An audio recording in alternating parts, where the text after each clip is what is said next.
اکثر ایک چیز پوچھی جاتی ہے کھانے کے بعد پانی پینا. یہ جو آج کل نہار منہ پانی پینے کی حدیثیں گڑھی جا رہی ہیں نا کہ نہار منہ پانی پینا اتنا فائدہ, ایسی کوئی حدیث نہیں ہے. ہمارے علم میں نہیں ہے کہ نبی صلی اللہ علیہ وسلم نہار منہ پانی پیا کرتے تھے. نارمل زندگی گزارنی چاہیے اچھے بچوں کی طرح. صبح صبح اٹھ کے گھڑے پہ جا کے یہ فریج پہ بوتلیں نکال کے پینا, جبکہ پیاس بھی نہیں لگ رہی. تو ڈاکٹروں کی تحقیق ہوگی, مگر یہ تحقیق بعد میں بدل بھی سکتی ہے. بہت ساری تحقیقات بدل گئی ہیں. تو نیچر سے کبھی نہ ہٹو, سمجھ رہے ہو.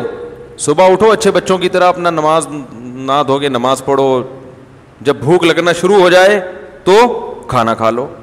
پیاس لگنا شروع ہو جائے تو بولو بھائی پانی پی لو. بس اس طرح ہنسی خوشی زندگی گزارو, اور تھوڑا ایکٹیویٹی رکھو, کوئی بھاگم دوڑم, کچھ چلت پھرت رکھو, فٹ فاٹ رہو گے انشاءاللہ.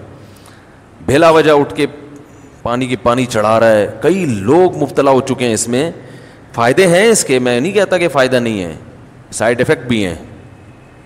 جو بھی کام آپ ایک نیچرل لائف سے ہٹ کے کرو گے نا, اس کے جہاں فائدے ہوں گے وہاں کچھ ایسے نقصان ہو رہے ہوں گے جو آپ کو بعد میں پتہ چلیں گے. اور بعض نقصان تو ایسے ہوتے ہیں جو پتہ ہی نہیں چلتے کہ یہ اس کی وجہ سے ہوئے ہیں. اس لیے نارمل اچھے بچوں کی طرح زندگی گزارنی چاہیے. کوئی بیماری ہو, اس بیماری میں ڈاکٹر بطور دوا کے تجویز کرے تو ٹھیک ہے. کوئی بیماری ہو گئی نا آپ کو, اس میں بطور دوا کے, بطور علاج کے, وہ ایک الگ چیز ہے, وہ ٹھیک ہے. لیکن نارمل آدمی کو, جوان آدمی کو ایسی ایکٹیویٹیز نہیں کرنی چاہیے. اچھے بچوں کی طرح سیدھا تمیز سے, جیسے اس کے باپ دادا زندگی گزارتے آئے تھے. جانوروں کو دیکھا کبھی صبح اٹھتے ہی پانی پی رہے ہو جا کے ہیں؟ صبح اٹھتے ہی سارے جانور, ان کو کیا چاہیے, بھوک لگنا شروع ہوتی ہے, کھانا کھاتے ہیں. تو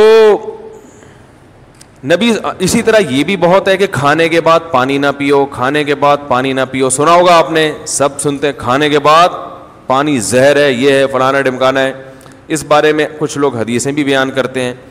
نبی صلی اللہ علیہ وسلم کی سیرت جب ہم دیکھتے ہیں تو آپ صلی اللہ علیہ وسلم نے کھانے کے بعد پانی پیا بھی ہے, عمل سے بھی ثابت ہوتا ہے کہ پانی پیا ہے. اور نبی صلی اللہ علیہ وسلم نے جو قولی حدیث ہے اس سے بھی پتہ چلتا ہے کہ کھانا اور پانی ساتھ ساتھ ہیں. ابھی آدھا کلپ نہ بنانے, پورا ہونے دیں, تو ایسا نہ ہو آدھا کاٹ کے پیش کر دے. دیکھو حدیث میں آتا ہے رسول اللہ صلی اللہ علیہ وسلم گھر سے نکلے, شدید بھوک تھی آپ کو, شدید بھوک, پریشان ہو کے گھر سے نکلے. حضرت ابو بکر ملے, کیا مسئلہ ہے؟ ان کے ساتھ بھی یہی مسئلہ تھا, بھوک کی شدت نے پریشان کر دیا. حضرت عمر کا بھی یہی مسئلہ, بھوک کی شدت نے پریشان کر دیا. یہ تینوں اصحاب جا رہے ہیں. ایک صحابی نے کہا, دعوت کی ان کی,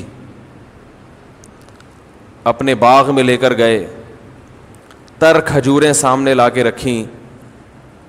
آپ صلی اللہ علیہ وسلم نے ان کھجوروں کو تناول فرمایا اور فرمایا ان نعمتوں کے بارے میں ہم سے قیامت کے دن سوال ہوگا. اور وہ کھجوریں آپ نے کھانے کے بعد کنویں کا میٹھا پانی پیا اور سیر ہو گئے. پانی پینے کا مزہ ہی کھانے کے بعد ہے. نہیں آ رہی سمجھ؟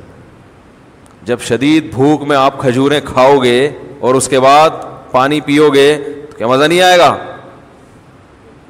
کھجوریں کھا لیں, اب پیاس لگ رہی ہے آپ کا, نہ کھانے کے 3 گھنٹے کے بعد پانی, 2 گھنٹے کے بعد پانی, وہ بہت مصیبت ہے بھائی. یہ نیچر ہے, کھاتے ہی پانی پینے کا دل چاہتا ہے. اور ایک اور حدیث سنا دیتا ہوں. آپ صلی اللہ علیہ وسلم نے فرمایا معدے کے 3 حصے کرو, ایک حصہ کھانا, ایک حصہ پانی, ایک حصہ ہوا. تو یہ جو ایک حصہ پانی اور ایک حصہ کھانا, اس کا صاف مطلب ہے کہ کھانے کے ساتھ ہی پانی ہے,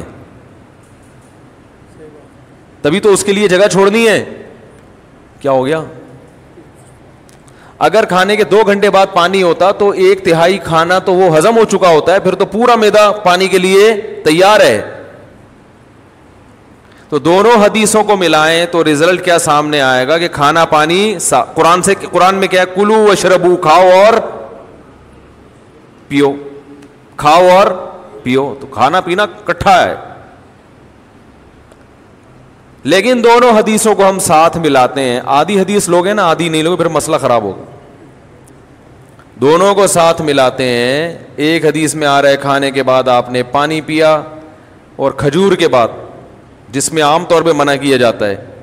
اور دوسری حدیث میں آ رہا ہے کہ 1/3 کھانا 1/3 سانس لینے کے لیے جگہ, اتنا بھر کے کھاتے ہیں کہ سانس ہی نہیں آ رہا ہوتا, وہ پھیپھڑوں کی جگہ نہیں مل رہی ہوتی پھولنے کے لیے. اور 1/3 پانی. تو پتہ یہ چلا کہ یہ پیشکش اس کے لیے ہے جو 1/3 کھانا کھاتا ہے. سمجھ میں آ رہی ہے بات؟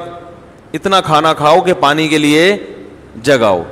آج کل جو منع کیا جاتا ہے کھانے کے بعد پانی سے, ان لوگوں کو شاید ڈاکٹروں کی مراد وہ لوگ ہوں یا سب لوگ ہی ایسا کر رہے ہیں, وہ یہاں تک کھاتے ہیں, اس کے بعد جب آپ پانی پیئیں گے تو وہ کھانا پھول جاتا ہے یا اور مسائل پیدا کرتا ہے, وہ جگہ بچتی نہیں ہے, اس سے نتیجہ کیا نکلتا ہے؟ بد ہضمی. تو تھوڑا کھانا اگر کھایا جائے تو اس کے بعد پانی پینے میں کوئی حرج نہیں ہے, بلکہ فائدہ مند ہے, کیونکہ نبی نے جو کام کیا وہ نقصان دہ نہیں ہو سکتا. دوسری بات یہ کہ پانی کس قسم کا پینا ہے. ہمارے نبی نے جو پانی پیا وہ کنویں کا, وہ ایک نارمل ٹیمپریچر ہوتا ہے اس کا, اور ہمارے ہاں جو کھانے کے بعد پانی پیا جاتا ہے وہ فریج کا نکلا ہوا ٹھنڈا ٹھاٹ. سمجھ میں آ رہی ہے بات؟ اس سے معدے کا کیا ہو جاتا ہے؟ بیڑا غرق. یہ جو ہمارا معدہ ہے نا, یہ وائز گھومتا ہے ایسے, یعنی میرے لحاظ سے دیکھیں نا, یوں کر کے گھومتا ہے, آپ کے لحاظ سے یوں کر کے گھومتا ہے, یہ ایسے گھوم رہا ہوتا ہے یہ. تو جب آپ ٹھنڈی ٹھاٹ چیز پانی اس میں ڈالتے ہو تو اس کی جو گھومنے کی حرکت ہے وہ سست ہو جاتی ہے, اور وہ جو کھانا ہے وہ مختلف قسم کے کھانچوں میں پھنس جاتا ہے. ٹھیک ہے نا؟ جیسے ایک چیز گھوم رہی ہو نا, کوئی چکی ہے جو اپنے گھوم رہی ہے, پیس رہی ہے, تو ظاہر ہے فرق پڑتا ہے نا, اس کی رفتار سلو ہو جائے تو معدے کی رفتار ٹھنڈے ہونے کی وجہ سے کیا ہو جاتی ہے, تو اس سے قبض ہوتا ہے اور درجنوں بیماریاں پیدا ہوتی ہیں. تو پانی کھانے کے بعد پی سکتے ہیں آپ, بشرطے کہ کھانا آپ نے تمیز سے کھایا ہو اور پانی کا ٹیمپریچر بہت زیادہ کم نہ ہو, ٹھنڈا پانی نہ ہو. سمجھ رہے کہ نہیں سمجھ رہے؟ تو اس بارے میں جو حدیثیں پیش کی جاتی ہیں نا کھانے کے بعد پانی نہ پینا, وہ صحیح نہیں ہے. اور اگر گرم پانی پیا جائے جو چولہے کا گرم ہو, وہ تو ہاضمے میں اور مدد دیتا ہے, جو قہوہ جسے کہتے ہیں, وہ تو اور تھوڑی مدد دیتا ہے ہاضمے میں. لیکن میں نوجوانوں کو کہتا ہوں وہ نہ پئیں, تمیز سے زندگی گزاریں, بس پانی پئیں آرام سے.